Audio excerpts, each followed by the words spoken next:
Tom,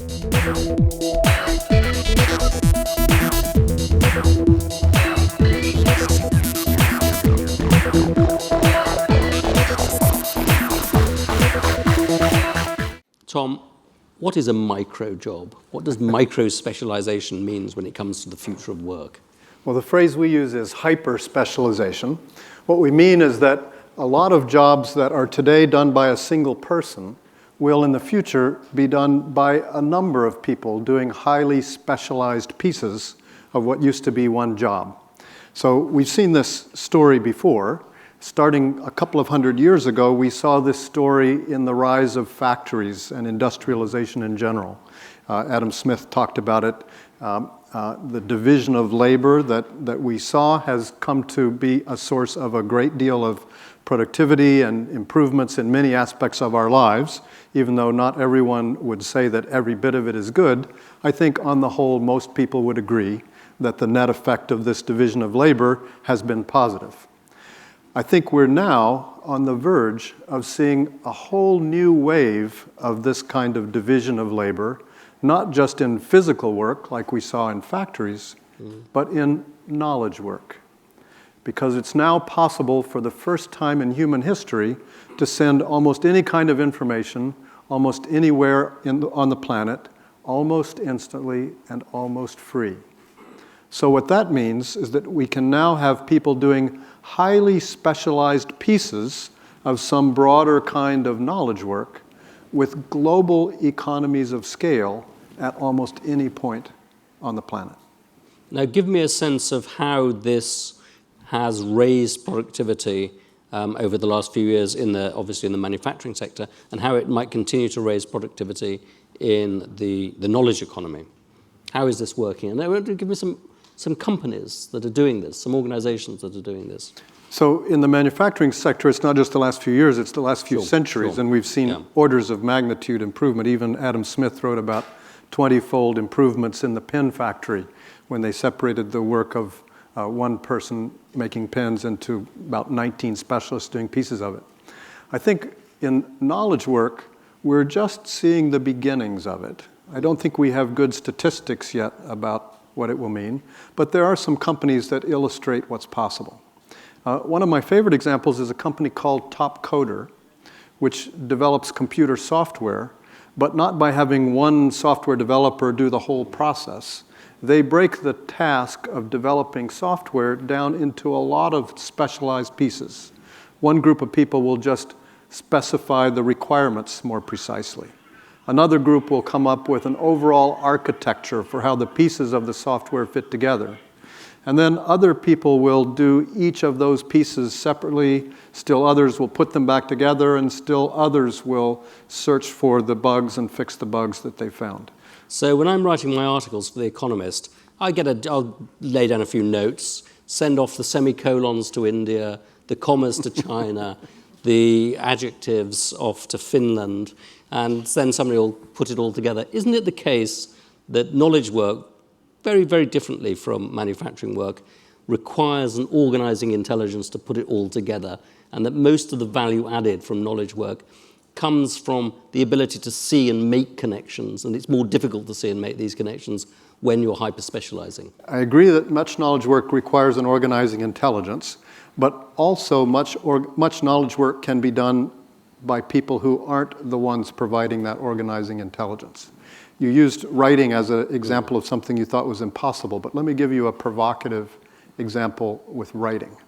This is not a company, this is some research done by some friends and colleagues of mine at Carnegie Mellon University, a system called Crowdforge, where they have people write articles like those in Wikipedia. For instance, the one they've done most is writing an article about New York attractions, sightseeing attractions in the city of New York. They have one group of people make outlines for such articles. Another group of people judge those outlines and they pick the best outline. Then another group of people selects facts for each section in the outline. So section one, sightseeing, they'd have somebody selecting facts for that, somebody else selecting facts for where you can stay or eat or whatever. Those are all rated. The best ones are selected. And then somebody else for each section takes a set of facts and a section title and writes text for that section. Then at the end, they judge those sequences of text, they pick the best ones, put them together according to the original outline, and the resulting articles were judged approximately equal in quality to Wikipedia plain simple English and better than articles written by a single individual. Now, one of the things that we seek from work is fulfillment of a personal variety. And one of the reasons why the world has got better over the last couple of centuries is that more people are engaged in intellectual work, intellectual and creative work, and are deriving satisfaction from that work. What you're saying to me basically is that has to be destroyed. We have to dissolve everything into a collection of microjobs which individually are unlikely to provide satisfaction to people. The satisfaction comes from being in charge of the whole process, seeing connections, and being the intellectual master of things. Okay, so let me question several aspects of what you just said. First, you said that all jobs have to be broken into pieces where nobody has the kind of synthesis, the architecture in mind. I think some pieces won't have the overall architecture in mind, but others will. In the example of writing I just gave you, the people who came up with the original outlines were the ones who had the overall architecture in mind, even though they didn't do all the details of putting together, creating and putting together the pieces. I think it's also the case that not everyone gets their only satisfaction from being the intellectual mastermind. Think of a highly specialized physician, for instance. I think many highly specialized medical specialists would say they get a lot of satisfaction from their work, even though they're not the intellectual mastermind for treating the whole patient's case. So I think it's certainly possible there. Another possibility is that unlike on a factory, where if you're doing a particular job in the factory, there's no other job nearby that you can do, with these intellectual tasks, these knowledge work tasks, there's nothing to stop you, if you want, from creating your own personal portfolio of different hyper-specialized tasks. You might spend a couple of hours in the morning, for instance, working on a difficult scientific problem for Innocentive, and then kind of relax for a while doing kind of mindless tasks on Amazon Mechanical Turk or whatever turns you on. You can put together your own portfolio, changing over time, etc.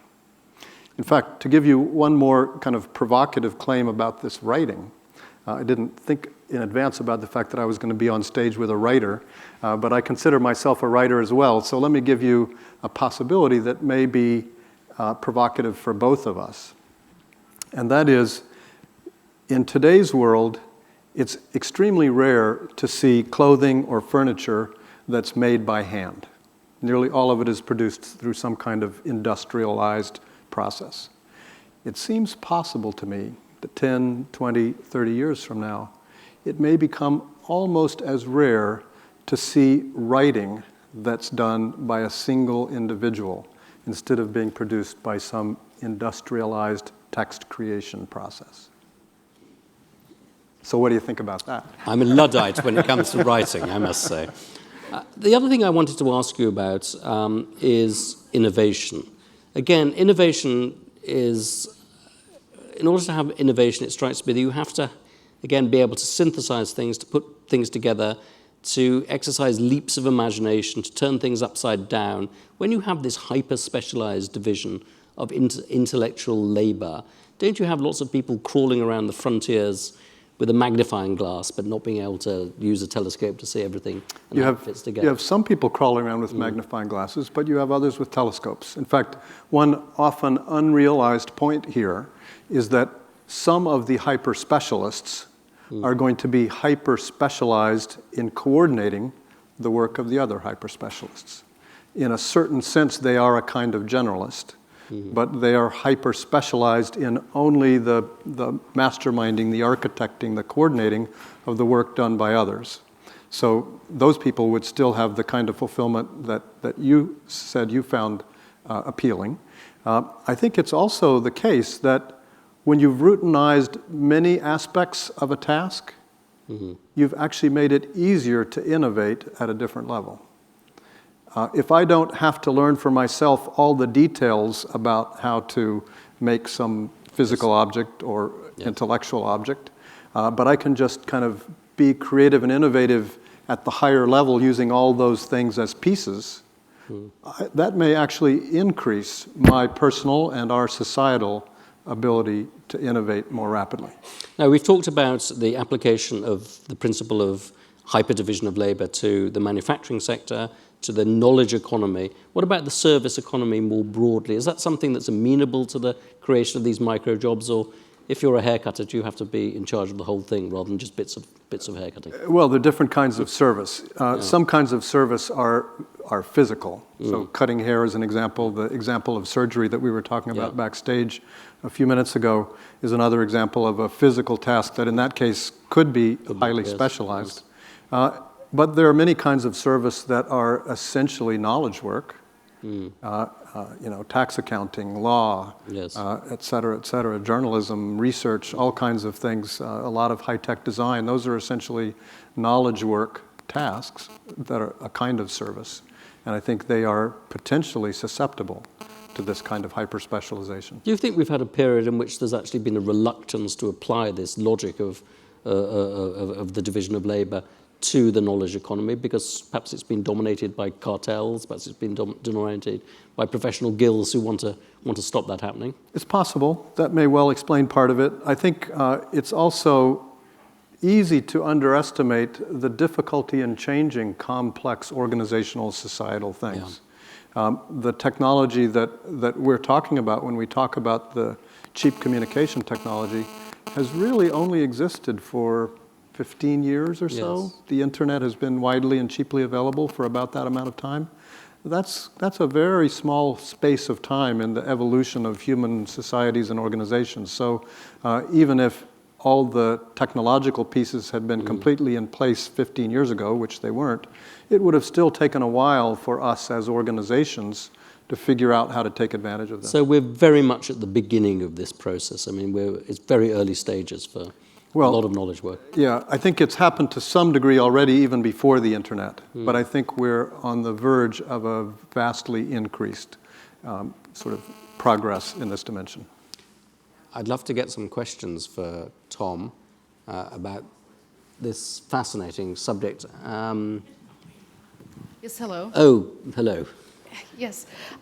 This is very interesting theory, the microjobs and hyper-specialization. Now, my question is, well, it's related to leadership development and talent succession. How do you see it fitting in a hyper-specialized economy? We kind of think that the leader has to be visionary.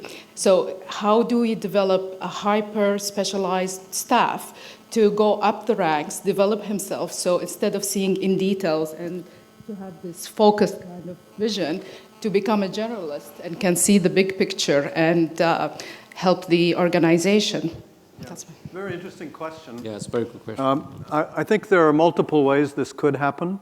One is, if you have a hyper-specialized economy, there's nothing that prevents the same individual from acquiring hyper-specialized capabilities in many different areas. So that might be one path to becoming better at integrating the different hyper-specialists. But that's not the only path. It might also be possible to kind of come in at a higher level of generalization. Maybe people with college degrees come in with a level of general knowledge that allows them to coordinate things more easily, even though they don't know all the details of how the pieces are done. Or maybe that takes an MBA, for instance. We were talking earlier also about MBAs and whether they're any value, but that's at least one model for how this might happen. And perhaps there are models that haven't even been developed yet. A second question, sir. Thanks. The criticism you speak of with regard to the Industrial Revolution and the division of labor has typically focused on autonomy and mastery. It lacked the requirement for skill and it lacked the requirement for decision making. Sounds to me like you're talking about these micro jobs retaining that autonomy, or certainly the work retaining that autonomy and retaining that mastery or skill level required. Is that the difference, and why this doesn't feel quite like the Victorian world of manufacturing? I think some will and some won't. Some of the microtasks, and there are examples of this already. In fact, another company doing this now is Amazon through their Mechanical Turk service. They have a lot of people now, many, many thousands of people, who are doing tiny little microtasks. They take a minute or so in many cases. Like a task might be, look at this picture and say if there's a dog in it. Or read this paragraph and see if it talks about any director leaving the board. Or listen to 30 seconds or 60 seconds of speech and transcribe it into words. So those are tasks that aren't very decision-oriented. Pretty much anyone of normal intelligence and perhaps literacy can do those tasks without great need to make decisions. On the other hand, I believe there will be other hyper-specialized tasks, like helping other people develop their slide decks and deciding which words should go where, and deciding, which fact from some other report is most relevant at this point in the slide presentation. I think there are many other hyper-specialized knowledge work tasks that will require a much higher level of cognitive skill than we usually associate with working on an assembly line. One more very quick question. In your vision, do you see some form of an ecosystem developing, and how would that look like? Absolutely. There'll be a whole ecosystem of many different specialized workers and coordinators. Importantly, there will need to be a whole set. There already are some, and will need to be even more, what you might call labor brokers or work brokers. That is, if you need somebody to make a picture out of a nice cartoon out of a stick figure drawing you did, you don't want to have to call up 100 people to find them yourselves. You want to just go to a website like Odesk or Elance, where thousands of such workers are already collected, and use that broker service to help you find the task you want done. Well, Tom, thank you very much. That was a great vision of the future. Thank you. Thank you. Thank you.